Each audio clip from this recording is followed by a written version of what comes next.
বলে চিপচিপা ভাত। ভাতটা একটু কেমন ভেঙে ভেঙে যাওয়ার জন্য একটু আঠা আঠা হয়ে গেছে, তাই তো?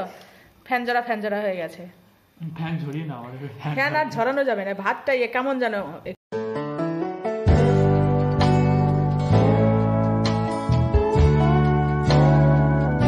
গুড মর্নিং ফ্রেন্ড, এই যে সকালবেলা চলে এসেছি ছাদে। তা হাজব্যান্ড তো খেয়ে দিয়ে অফিস চলে গেছে। তা বাবার বাড়ি থেকে কালকে রাত্রে এসেছি, তো এসে এই ছাদে এসেছি, কালকে আর আসতে পারিনি। তা দেখতে এসেছি ছাদের গাছগুলো কেমন কী আছে। তা দেখি গাছগুলোতে একটাতেও কেউ জল দেয়নি, শুকিয়ে একদম কাঠ হয়ে রয়েছে। ফুলগুলো সব ঝরে গেছে, ওই গন্ধরাজ লেবু গাছের পাতাগুলো লাল হয়ে গেছে। তা এখানে নিয়ে এসেছি, এক বালতি জামা কাপড় কাছাকাছি করেছে, মানে যদিও মেশিনে কাছেছি তবুও। তা সেগুলো হচ্ছে মেলবো। তা চলুন দেখি, আমি গাছ দেখাই আপনাদের আর কি, গাছগুলো কেমন কি হয়ে রয়েছে।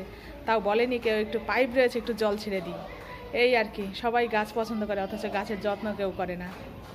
আবার এদিকে আমার হাজব্যান্ড একজন গাছ তোলার জন্য খুব ব্যস্ত। মেয়ে বলে মা এই গাছ লাগাও ওই গাছ লাগাও, কিন্তু জল দেবে না। যা আমার মনে হয় তাই হয়ে যাক, কিন্তু জল দেওয়া যাবে না। চলুন দেখাই গাছগুলো কি হয়েছে। না জল দিয়ে দিয়ে শুকিয়ে গেছে একদম। ভাবছি এখনই জল দিয়ে তারপরে যাবো। লেবু গাছের কত কড়ি এসেছিলো, সব ঝরে পড়ে গেছে, কারণ জল নেই তো। জল না থাকলে কি করে হবে। এই যে লাল হয়ে রয়েছে গাছটা, এই কদিনে একটু জল ফল কিচ্ছু দেওয়া হয়নি, পাতাগুলো পুরো লাল হয়ে গেছে এই কদিনে। কেউ ভুলেও বলেনি একটু জল দিই। দেখুন, শুধু বোধহয় হাজব্যান্ড এই বেগুন গাছটাতে একটু জল দিয়েছে, তাছাড়া আর কোনো কিছু।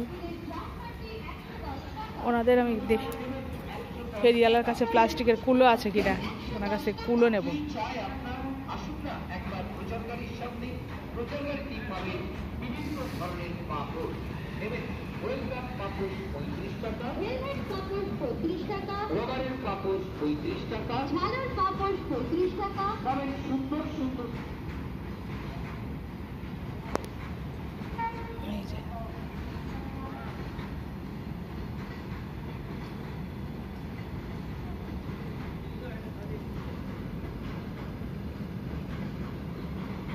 নিচ্ছে কাকিমা, কি নেবে না দেখছে যেন।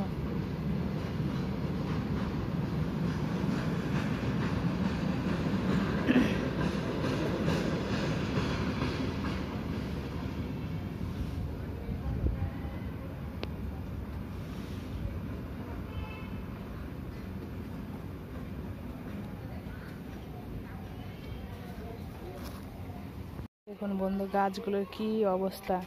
এই গাছটা এইখানটা একটা সবেদা ছিল, কি হয়েছে জানি না। না এই যে আছে এখনো।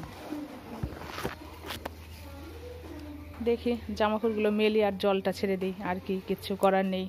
কেউ না দিলে আর কি করব।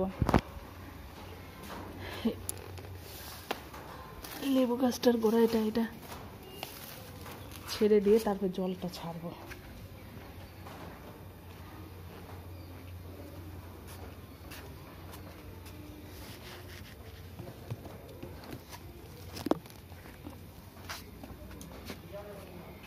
যাই, জলটা ছেড়ে দিই, পাইপটা ঠিক করে নিই, নাহলে আবার জল এখানেই হয়ে যাবে। ভাঁজ হয়ে গেলেই দিয়ে আসি। বন্ধুরা, অনেক সময় ছাদে এসছি, হাঁপিয়ে গেছি। তো গাছগুলো সব জল দিলাম, জামা কাপড়ও মেললাম, আরও কিছু কাঁচা বাকি রয়েছে, সেগুলো রাত্রে কাচবো, সকালবেলা আবার মেলবো। আর এই তারটা, এখান দিয়ে একটা তার টানানোর জন্য অনেক চেষ্টা করলাম, পারলাম না, বৃথা গেলাম। এই যে তারটা রয়েছে, অনেক চেষ্টা করেছি, হাঁপিয়ে গেছি। তো যাই হোক, চলুন নিচে চলুন। এখনও সকালে কোনো খাবার দাবার আমি কিছু খাইনি, খিদে পেয়ে গেছে। এইখান দিয়ে অনেক জামাকাপড় মেলা রয়েছে, তো এগুলো কালকে শুকিয়ে গেছে, প্রায় আরেকটু হলে শুকিয়ে যাবে। আর এই যে এগুলো আজকে দিলাম। শীতের দিনে জামাকাপড় তো একটু বেশি নোংরা হয় আর বেশি কাচতে হয়। যাই হোক শুকাক, আসছি। চলুন নিচে যাই। বন্ধুরা এই যে আমার এই খাটের ডিজাইন একজনে চেয়েছে, সেই জন্য ভিডিও করে পাঠাচ্ছি, সেই জন্যই ভিডিও করছি আর কি।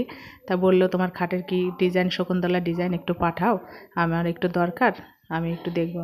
তাই এই হচ্ছে আমার খাটের ডিজাইন। এর আগেও একজন বলেছিল তোমার খাটটা বেশ সুন্দর। তো যাই হোক বন্ধুরা, আপনারাও বলবেন কেমন।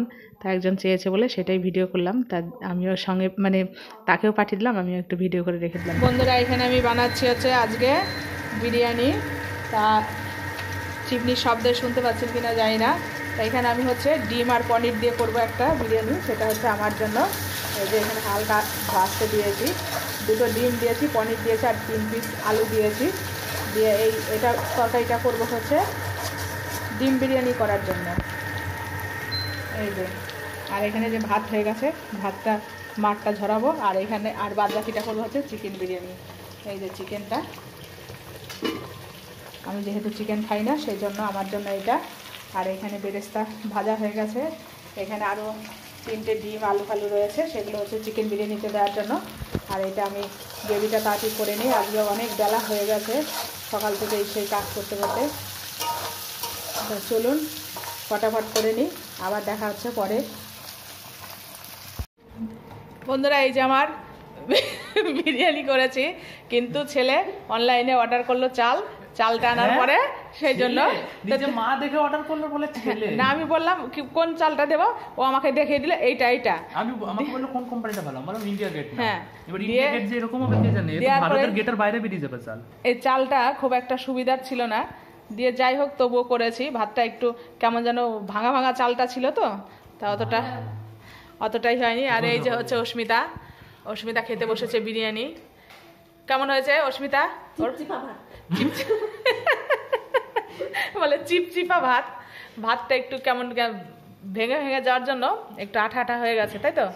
ফ্যানজরা হয়ে গেছে। ফ্যান আর ঝরানো যাবে না, ভাতটা কেমন যেন একটু চালটা।